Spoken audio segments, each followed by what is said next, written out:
Cancelo cerca spazio per il cross nel 2,5, parte il cross, colpo di testa a rete e il gol di Mandzukic, Juve in vantaggio. Si sblocca il risultato al 21esimo della ripresa. Ciao à tutti, bienvenue dans le podcast Style Juve, votre rendez-vous hebdomadaire avec l'actualité de la Juventus. Aujourd'hui, épisode numéro 21, et oui, on a déjà plus d'émissions que l'Inter de Scudetti. Et justement, on va parler du Derby d'Italia, la Juve qui recevait l'Inter. C'était ce vendredi soir, victoire de la Juve, 1-0. Un but de l'incontournable, Mario Mandzukic. Et qui dit grand match, dit grande équipe. Avec moi pour en parler, il y a Émilie, salut. Salut à tous. Mathias est aussi avec nous, salut. Salut. Et puis Calo, évidemment, à la technique et puis au son aujourd'hui. Salut. Salut à tous. Alors juste une petite chose, un petit avertissement. Si en temps normal, j'arrive à sortir une analyse plus ou moins cohérente, là, il s'agit de Juve-Inter, du bien contre le mal. Donc je prends mon cerveau, je le mets dans une boîte et c'est le cœur qui va parler et c'est tout à fait assumé. Mais oui, mais le cœur et la passion, c'est tout ce qui nous anime chez Style Juve. Et donc, ce derby d'Italia remporté par la Juve, 1-0. Mathias, qu'as-tu pensé de cette courte victoire de la Juve? Alors, courte victoire, c'était à prévoir par rapport aux statistiques sur les deux dernières confrontations. Rapidement, une Inter qui a plutôt bien démarré la rencontre. Qui a posé des petits soucis, notamment par le biais de Politano sur le côté, qui aurait pu mettre le premier but, ce qui aurait peut-être, on ne le saura jamais, changé la physionomie de la partie, mais derrière, après on a mis la machine en place, on a gagné la bataille du milieu, et puis voilà, super centre, galette de Cancelo, tête de Mandzukic, et puis voilà, 0. Au final, j'ai presque envie de dire sans forcer, sans partir dans les excès de confiance, mais voilà, malgré on va dire 20 premières minutes, on a eu du mal, et derrière, ça s'est mis en place. Émilie, on le sait, Mandzukic est un des joueurs préférés, et j'imagine bien sûr que son but de la victoire t'a ravi. Ravi, c'est exactement le bon mot. J'étais trop contente. Je trouve que c'est mérité en fait. Pour moi, je suis hyper contente à chaque fois qu'il marque parce que je pense qu'avec tout le travail qu'il fait sur le terrain, pas seulement en attaque, vraiment sur toute la surface du terrain, il mérite de planter quelques buts de temps en temps. Et je trouve que cette saison lui fait beaucoup honneur d'un point de vue de ce qui est l'attaque, puisque c'est quand même son domaine à lui. Il marque pas mal et il a déjà dépassé le nombre de buts qu'il a marqué en une saison entière la saison dernière à l'heure où on parle. Donc franchement, moi je trouve que c'est totalement mérité et ça lui fait un peu de lumière et il le mérite. Maintenant sur le match en lui-même, moi je m'inquiète. Disons que j'étais un peu partagée la semaine dernière quand on en a parlé parce que je voyais cette Inter beaucoup plus forte que ce qu'on a vu. Et même s'ils nous ont bien tenu tête et ils ont été très présents, on a quand même bien dominé notre sujet et on s'est très peu fait peur, donc c'était bien, c'était maîtrisé. Moi, j'ai un avis un petit peu plus contrasté quand même, parce que comme tu le dis, l'Inter nous a bien tenu tête et j'ai trouvé que la Juve sur ce match a été prenable. Il y a eu quelques sorties de balles qui étaient pas propres, quelques petites approximations qu'on n'a pas forcément l'habitude de voir. Et cette Juve-là, elle était vraiment prenable et je pense qu'on s'en sort bien parce que l'Inter l'a joué petit bras, surtout la sortie de Politano très tôt dans le match, comme l'a souligné. Mathias a dit justement que Politano faisait un bon match justement. Je suis surpris que l'Inter l'ait joué petit bras comme ça et sorti Politano pour Borca Valero, en plus un milieu quand même plus constructeur et qui a vraiment rien apporté dans le match. Voilà, c'est un changement que j'ai pas compris et qui nous a en partie aidé à gagner ce match-là, mais derrière c'était une Juve prenable et l'Inter a joué trop petit bras du coup pour vraiment pouvoir l'emporter. Après, il y a eu des moments quand même où la Juve s'est réveillée, mais quand elle a mis la machine en marche, je pense surtout à la fin de première période, elle a pas réussi à marquer et c'était des petits moments, des épisodes comme on dit tout le temps en Italie sur lesquels l'Inter aurait peut-être pu s'appuyer. Alors ils ont eu un poteau par exemple, ils ont eu quelques occasions chaudes aussi, mais ils n'ont pas eu le réalisme que la Juve a eu avec le but de Mario Mandzukic. Je sais que l'Inter, c'est un sujet qui t'a particulièrement intéressé sur ce match, Calo. Ah là là, mais moi, vivre des matchs comme ça, où ce qu'on laisse la bête en vie jusqu'à la fin, moi je vous le dis, cette équipe va me tuer. Là, j'étais à 2 doigts de perdre les os. Après, oui, c'est une victoire qui fait plaisir, mais d'une certaine façon, je suis un peu déçu. J'aurais bien voulu les humilier. 1-0, un petit résultat comme ça, alors qu'on aurait pu les balancer par-dessus la 3e corde pour leur apprendre le respect, c'est un peu triste, quoi. Mais bon, Après, tu te rappelles que tu supportes la Juve et vous imaginez, vous, la Juve jouer un match, ce genre de partie en humiliant l'adversaire et en dominant du début à la fin? Et non, voilà. Et en effet, on l'a vu pour l'énième fois. Mais bon, on a battu l'Inter, le malin a été terrassé, on les met à leur place, c'est-à-dire à moins 14 points, donc tout va bien. Concernant la Juve en elle-même, je sais pas trop quoi dire, il y a eu quelques erreurs, mais c'est un match un peu carré, bien géré, avec un beau but des trois Juventines. Il a Cancelo, Mandzukic et Asamoah. Donc, sans dominer à chaque fois qu'on a accéléré, on les a fait trembler. Donc, propre, net et efficace, quoi. Voilà. Quelques désillusions, quelques joueurs qui ont bien joué, mais on en parlera un peu plus tard. Par contre, je voudrais dire quelques mots sur l'Inter, peut-être maintenant ou après, Fio. Vas-y, tu peux y aller. Bon, alors, sur l'Inter, moi, malheureusement, je suis obligé de faire mes compliments. Voilà. Je dis malheureusement parce que ça me fait mal à l'anus de les complimenter. Mais les mecs, à un moment, il faut avouer, Spalletti sait préparer les gros matchs. Parce que si l'Inter perd rarement les gros matchs, lorsqu'il les perd, c'est jamais par un score fleuve, il doit bien y avoir une raison. Et Spalletti, qui pour moi est un fou, hein, pour ceux qui suivent ses interviews, il est évident qu'ils sont plusieurs dans sa tête. Le mec est possédé, il a besoin d'un exorcisme. Eh bien, Spalletti a préparé la partie merveilleusement bien. Il les était mis sur le terrain merveilleusement bien. Ils t'ont pas laissé jouer, ils t'ont pas laissé d'espace, ils t'ont obligé par leur placement à faire certaines passes, certains mouvements pour après pouvoir te voler le ballon. Tactiquement, chapeau. Spalletti est un entraîneur qui sait préparer les gros matchs. Après, en même temps, à partie en cours, t'as son côté sociopathe qui reprend le dessus. Hein. L'année dernière, il a fait rentrer Santon contre toute logique et on a vu comment ça a terminé. Cette année, il sort Politano qui était pour moi le meilleur interiste jusque-là. Et je dois vous avouer que j'ai pas très bien compris, mais j'ai pas de formation psychiatrique pour pouvoir comprendre Spalletti, donc à mon avis, ça doit être ça. Ça, c'était du côté des compliments. Après, du côté des mauvaises choses, c'est techniquement, hein, je vais pas vous dire qu'ils sentent le caca, mais ça vole pas bien haut, quoi. T'as João Mario, c'est une arnaque. Madoff à côté, c'est une majorette. T'as Perisic qui, sans racisme aucun, c'est typiquement le slave bourré de talent, mais qui est inconstant as fuck. T'as Samoa qui a pas fini sa dépression d'être parti de chez nous. Et puis le reste, c'est des joueurs techniquement moyens, moyennement bons. En toute objectivité, à part Icardi et Skriniar, et encore, chez nous, ça serait juste des remplaçants. Je voudrais personne de chez eux chez nous. Je suis assez d'accord sur ton analyse à propos de Spalletti. Moi, je l'ai déjà dit en privé avec vous aussi. J'ai toujours considéré que c'était un très bon entraîneur et il l'a prouvé sur ce match-là. Et puis un facteur supplémentaire, c'est la mentalité des joueurs de l'Inter. Les joueurs de l'Inter, ils répondent présents dans les grands matchs et ils sont pas capables. S'ils étaient capables de maintenir ce niveau de jeu-là sur tous les matchs de championnat et y compris contre les petites équipes, notamment l'Atalanta, ils ont pris une valise. Je pense qu'ils seraient certainement plus proches de la Juve aujourd'hui. Mais ils n'ont pas passé ce cap-là, ce cap mental, on va dire, pour avoir ce même état d'esprit comme la Juve le fait justement cette saison dans tous les matchs, cet état d'esprit conquérant. Mathias, on a dit du bien de l'Inter. Allegri, lui, du côté avant le match, il avait dit que la priorité c'était pratiquement les Young Boys de Berne et la première place en Ligue des Champions. Alors est-ce que tu penses que la Juve elle a pris un peu ce match à la légère ou c'est vraiment l'Inter quand même qui a montré qu'il avait de la personnalité? Écoute, non, je pense que ça serait quand même mal connaître la Juve de laisser un petit peu de côté ce genre de match, quoi, pour ce que ça représente pour l'ensemble des tifosi, depuis Calciopoli surtout davantage. Donc non, je pense que l'Inter a montré un beau visage, voilà. Après derrière, comme on a dit, on a mis la machine en marche.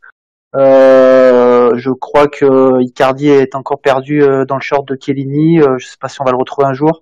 Grosse partie de Matuidi aussi qui a vraiment mangé le milieu de terrain, quoi.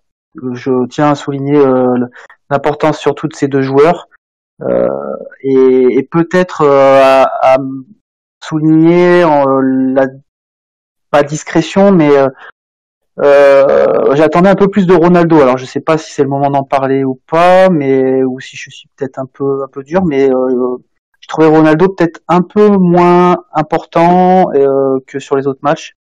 Donc voilà, je tenais à le dire aussi. On va revenir sur les top flops dans un instant, mais Émilie, toi ton avis un petit peu sur le match de l'Inter, est-ce que finalement cette victoire de la Juve elle donne pas encore plus de mérite à notre saison justement?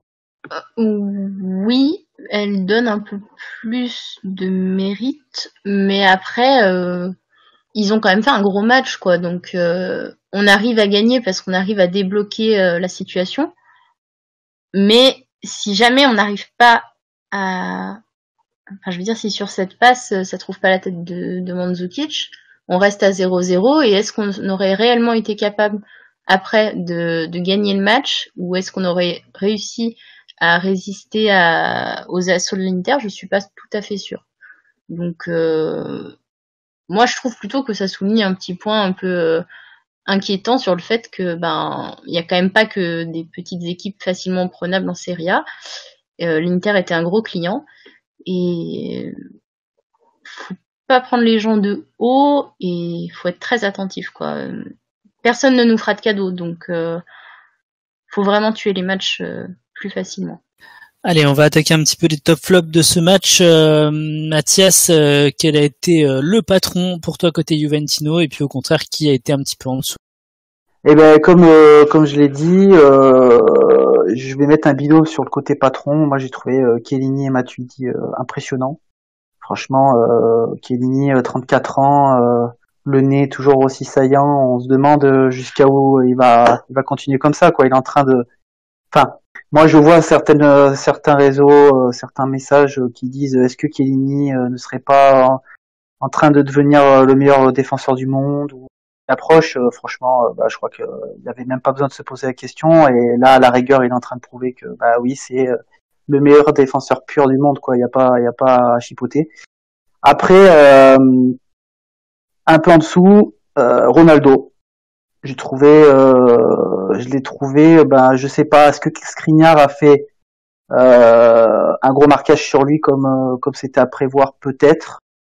Donc Ronaldo, ouais. Je trouve un peu en dessous. Je te rejoins évidemment sur Giorgio Chiellini. C'est vrai que surtout la seconde période qu'il fait, où il a complètement anéanti Icardi, qui est quand même habitué justement à marquer contre la Juve. Moi, ça me donne pratiquement des orgasmes footballistiques, ou en tout cas, sans vouloir être vulgaire, ça m'excite encore plus qu'un but de Mandzukic parfois, certaines de ses interventions, parce que t'as un petit coup de peur, et puis il arrive et il te rassure directement. Donc Chiellini, énorme patron. Et si je devais sortir un autre nom côté Juve, c'est, on en a parlé la semaine dernière, mais j'ai envie de reparler de Bentancur encore une fois, parce que il sera suspendu contre le Toro, et c'est bien dommage parce qu'il a une progression qui est phénoménale. Il y a encore beaucoup de déchets, hein, je vais pas dire le contraire, mais je suis étonné par sa personnalité, et encore une fois son ascension, sa progression. Ça montre que quand on mise sur les jeunes, ça paye, c'est payant. J'espère qu'on continuera avec les retours de blessés qu'il y a eu. Et puis voilà, ça me fait penser notamment à un joueur comme Rougani. On dit aujourd'hui qu'il a plus le niveau pour la Juve, mais peut-être que si on l'avait autant valorisé à un moment qu'on est en train de le faire avec Bentancur, il serait certainement à un niveau supérieur. Donc Bentancur, c'est un bon exemple des jeunes qu'il faut pas hésiter à lancer à un certain moment, et ça peut être payant. Et côté flop, l'équipe a pas fait un match énorme. Il y a Pjanic qui est très fatigué en ce moment, mais j'ai pas vraiment envie de m'attarder sur un cas en particulier. Calo, je te laisse nous révéler un petit peu ton top et ton flop. Moi, en top, je vais mettre des Chilio. Alors, bien évidemment, ceux qui ont été réellement monstrueux dans cette partie, c'est Chiellini et Cancelo. Mais je vais pas répéter ce qui a déjà été dit. Donc, je vais donner un top d'encouragement à des Chilio. Alors, moi, je sens une réelle transformation chez lui. À mon avis, au centre d'entraînement, on lui passe Eye of the Tiger en boucle dans les oreilles, on lui a mis la tête dans un sac et on l'a rué de coups, on l'a fait combattre avec des chiens, on l'a obligé à tuer lui-même sa nourriture, je sais pas ce qu'on lui a fait, mais c'est pas encore une machine de guerre, mais il devient de moins en moins fragile, hein, et ça c'était pas gagné d'avance, donc bravo, je lui donne un petit set d'encouragement. Alors, pour le flop, Pjanic, moi je vais pas rentrer dans les détails parce que j'attends encore de voir, parce que c'est pas qu'il a été mauvais, hein, il a juste été transparent. Mais c'est pas la première fois, c'est pas son premier match, et ça fait quelques matchs que ça dure, et ça commence à m'inquiéter. Je voudrais pas qu'il nous fasse une Khedira, donc je vais attendre 2 ou 3 matchs, et puis je donnerai mon avis définitif, mais il m'inquiète. Comme je l'ai dit, moi je vois beaucoup de fatigue chez lui, et je pense qu'il a vraiment besoin de souffler un moment. Il y a eu pas mal de blessures au milieu de terrain, on a eu ce trio Matuidi, Pjanic, Bentancur là pendant pas mal de matchs de suite, et je pense que ça lui ferait vraiment du bien de souffler. Émilie, quel est ton top et ton flop sur ce match? Pour moi, c'est incontournable de passer à côté de Chiellini.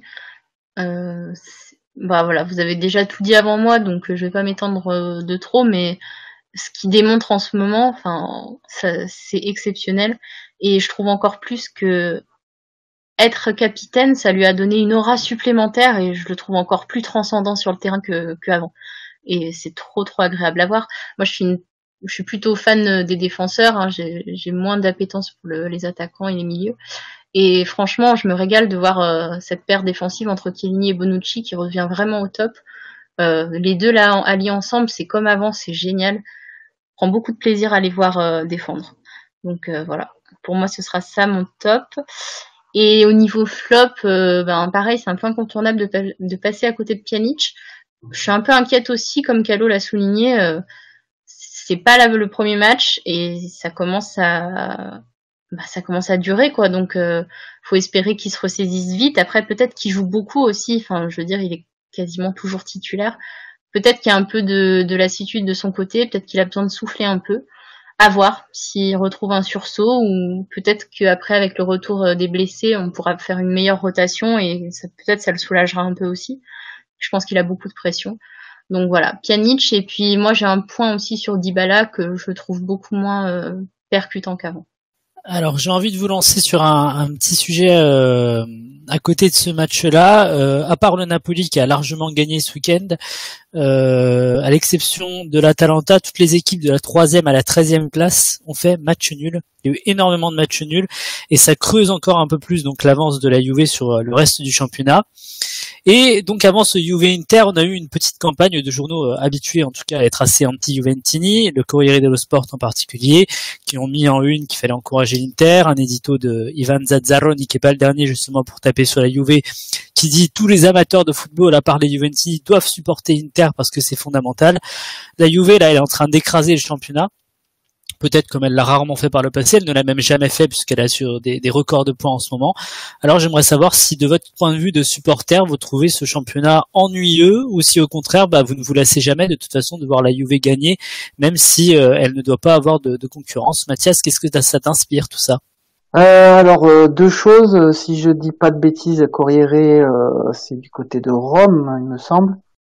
Donc déjà de faire une campagne de ce type-là, quand on voit les petits soucis qu'il y a à la Roma notamment, j'ai envie de leur dire déjà occupez-vous de l'équipe, de votre équipe, mais c'est toujours on va voir chez le voisin que quand ça va mal chez soi, quoi, c'est presque naturel, premièrement. Deuxièmement, non, moi je m'ennuie pas du tout. Alors en début d'année, forcément, comme beaucoup, je pense, j'étais comme un gamin devant la télé, à attendre absolument les buts de Ronaldo. Donc les matchs, je les mangeais en mode vivement qu'il aille vers son poteau de corner faire sa danse affriolante.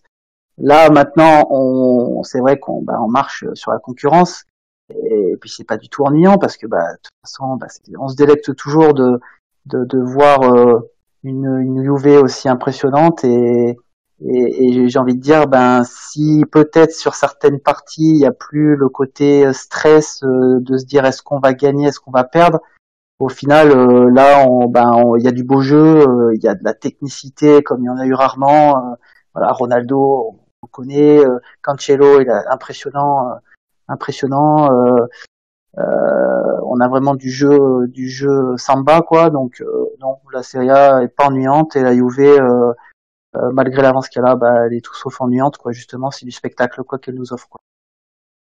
Calo, toi qui, on le sait, est toujours impitoyable envers nos adversaires, j'imagine que ça te fait forcément plaisir de voir la Juve survoler ce championnat. Oui, Serie A ennuyante, mais pour qui ennuyante? Parce que moi, quand je vois toutes ces haines autour de nous, mais jamais je m'ennuierais de gagner la Serie A, hein. Parce qu'il faut pas se leurrer. Si la hargne des plus haineux est méprisable, tu as aussi la frustration des modérés qui se transforment en haine petit à petit, hein. Eh bien, moi, je veux entendre leur foi exploser comme des pop-corn. Moi, je veux transformer leurs rêves en chimères. C'est un petit karma dans la gueule pour tous les ondes négatives qu'ils nous envoient. Donc, pour moi, c'est pas du tout ennuyant. Après, si on veut faire une analyse sportive de la chose, en tant que neutre et modéré, moi je veux dire, ok, la Juve gagne le championnat, mais l'année dernière, la Serie A était le grand championnat d'Europe le plus combattu. Alors de quoi on parle? De quoi on parle exactement? Qu'on gagne à la fin? Il faut vous habituer les mecs, on gagne à la fin. Parce que le héros du film, c'est la Juve à la fin. Il faut vous faire une raison. Si vous avez choisi la mauvaise équipe quand vous étiez petit, tant pis pour vous. Mais en tout cas, le championnat est combattu. En tout cas, il a été tous les ans, les 2 ou 3 dernières années, voilà. Émilie, l'année dernière, ouais, comme l'a dit Calo, le championnat a été combattu, ça a été dur jusqu'à la fin, on n'est pas passé loin de le perdre. Cette année, on a une large avance en tout cas. Quelle est la situation que tu préfères au final? Bah, tout peut arriver. Après, c'est pas parce que là on a une large avance qu'on l'aura toujours à la fin de la saison. Elle est loin d'être terminée. On n'est même pas à la moitié.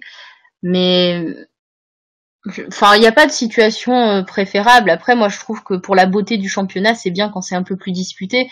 Franchement, l'année dernière, on a été tenu en haleine jusqu'à la fin, et c'est vrai que la victoire n'en est que plus savoureuse, si on peut dire. Donc, j'aurais pas de préférence. Franchement, si on gagne avec 20 points d'avance, je suis contente, comme si on gagne avec 1 point d'avance. De toute façon, à la fin, on gagne, quoi. Maintenant, tu parlais de cette Serie A qui est peut-être ennuyante parce qu'il y a eu beaucoup de matchs nuls ce week-end. Rien qu'en regardant les stats, bah en fait, à part pour le match de Milan, il y a eu au moins un carton rouge par match où il y a eu des matchs nuls. Donc peut-être que c'est ça qui explique aussi que cette journée de championnat a été un peu plus difficile en termes de résultats. Mais après, enfin franchement, malgré qu'on soit devant, qu'on ait beaucoup d'avance, moi je trouve que ça reste un championnat qui est beau à voir. Enfin, je veux dire, on a quand même des concurrents qui se tirent un peu la bourre derrière.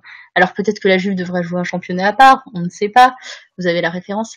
Mais derrière, il y a quand même du monde, donc ça reste quand même très intéressant à suivre. Et c'est des belles équipes aussi qu'on a à suivre derrière. Et on a du beau jeu à chaque match. Pas forcément que dans les matchs de la Juve, je veux dire. Puisque même, enfin, d'un avis personnel, je trouve que dans nos matchs à nous, il y a moins de beaux jeux que dans d'autres affiches de Serie A, parce que contre la Juve, tout le monde veut faire son match. Donc non, il y a à voir en Serie A, et pour les amoureux de la Serie A, il y a énormément de spectacles.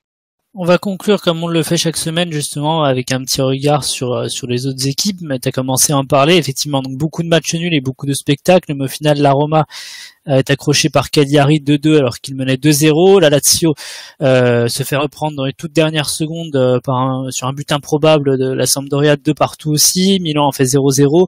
Au final 3 équipes seulement ont gagné, si je dis pas de bêtises, un match sur cette journée. Qu'est-ce qui vous a le plus marqué, Mathias, pour commencer?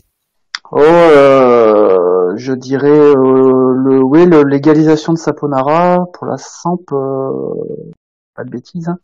Son égalisation un petit peu à la Ibrahimovic, là, c'était assez impressionnant, et le petit clin d'œil un petit peu aussi de l'après-coup sur la photo quand il est allé fêter avec les tifosi, où on a pu voir pour le plus grand bonheur de la gente féminine, ou pas que d'ailleurs, une partie de son anatomie, c'était marrant, donc on va dire que je retiendrai ça. Calo, est-ce qu'en dehors de la victoire de la Juve, pardon, il y a un élément qui t'a marqué? Bah, fait marquant, c'est Di Francesco qui est sur la sellette, quoi. Moi, ça me fait chier, car le mec, on lui démonte son équipe chaque année, on lui vend ses meilleurs joueurs chaque année, et à la fin, si ça marche pas, c'est de sa faute. Et puis moi je trouve le mec particulièrement sympathique, il a jamais rien dit sur nous, au contraire, et innovant tactiquement parlant. Alors ok, il a sûrement des fautes, hein, mais il pratique un jeu moderne, un peu trop Zemanier à mon goût, mais en tout cas c'est plaisant à voir. Et donc voilà, s'il est viré, ça serait l'injustice de ce début de saison pour moi, parce qu'il a peut-être 10% de fautes, mais 90% c'est pas de sa faute. Oui, et moi je dois te dire, enfin, je ne comprends pas pourquoi ça marche pas la Roma. Là, ils ont ce match-là 2-0, ils le tiennent bien. Cagliari finit à 9 carrément, il y a 2 cartons rouges et ils vont se prendre ce but dans le temps additionnel. Alors on l'a déjà dit plusieurs fois, il y a des jeunes, ils sont peut-être pas encore assez forts mentalement pour tenir ces matchs-là, mais quand on voit le niveau technique de ces joueurs, là on voit encore le petit Zaniolo. Moi je suis un grand fan parce qu'il a un potentiel énorme, et voilà, et je pense qu'il va avoir de plus en plus de temps de jeu. Il était titulaire sur ce match-là, et non, ça gagne toujours pas, et c'est vrai que c'est inexplicable pour moi de voir la Roma ne pas réussir à se réveiller dans ce championnat. Émilie, je sais que la Roma c'est une équipe que tu regardes souvent aussi. Je pense que c'est ce qui t'a le plus marqué sur ce week-end, non? Bah, tu me connais bien, effectivement. J'allais revenir sur ce match parce que je le trouve très symptomatique de ce que fait la Roma depuis le début de la saison. C'est-à-dire qu'ils mènent régulièrement dans les matchs et ils se font remonter à la fin. Alors, je sais pas, je vois pas tous les matchs, mais peut-être qu'il y a un petit déficit d'attention au bout d'un moment, arrivé à un certain degré du match, où on se dit, bah, on mène plus ou moins à 2-0. Il n'y a pas de raison qu'on se fasse rattraper, et peut-être qu'il lâche un petit peu le pied. peut-être que c'est une raison. Maintenant, quand on voit que là, en l'occurrence, c'était Cagliari qui prend 2 cartons rouges en fin de match, ils arrivent encore à planter un but derrière. Bah là, franchement, c'est un peu toute la faute. Elle est sur le terrain pour le côté de la Roma, quoi. Enfin, faut se concentrer un petit peu à ce niveau-là. Donc, je trouve ça un peu dommage. Surtout que vraiment, pour moi, au début de la saison, je les voyais vraiment comme l'anti-UV entre guillemets, si tant est qu'ils puissent en avoir une. Et en fait, je suis hyper déçue parce que je pense qu'avec l'effectif, comme tu as dit qu'ils ont, ils sont vraiment capables de beaucoup mieux. Donc c'est dommage. Maintenant, là, sur ce match-là, peut-être qu'il faut souligner quand même que le trio, enfin, que les attaquants sont pour la plupart pas disponibles. Pellegrini, Dzeko, El Shaarawy qui était blessé, tous les 3. Donc forcément, ça, je pense que ça rend les choses un peu plus compliquées par rapport aux titulaires habituels. Et puis peut-être aussi que l'absence de De Rossi sur le terrain enlève aussi quelque chose en termes d'implication et de concentration pour toute l'équipe. Je sais pas. C'est l'analyse que je donnerais. J'ai pas la prétention d'en savoir bien plus, mais je pense qu'il y a peut-être quelque chose à creuser de ce côté-là. Mais en tout cas, comme vous l'avez dit, je trouverais très injuste aussi que Di Francesco ne reste pas. En tout cas, la Roma, c'est une équipe qu'on retrouvera dans pas très longtemps en championnat, mais d'ici là, il y a d'autres échéances importantes. Cette semaine, la Juve jouera la première place de la Ligue des Champions en Suisse chez Young Boys de Berne, et on enchaîne samedi avec un autre derby, celui-là un derby pur et dur dans le sens que c'est le derby de Turin qui se joue. Le match face au Torino, c'est samedi à 20h30, et on sera là pour le débriefer la semaine prochaine, bien évidemment. On vous invite à aller faire un tour évidemment sur Style Juve. Il y a notre ami Mathias qui nous prépare pas mal d'interviews de personnalités à venir dans les prochains jours, donc n'hésitez pas à aller regarder les premières. Il y a Philippe Génin et Grégory Paisset, les experts de la Serie A sur beIN. On vous donne rendez-vous la semaine prochaine. Bonne semaine à tous, ciao. Salut à tous. Ciao. Salut. Ciao.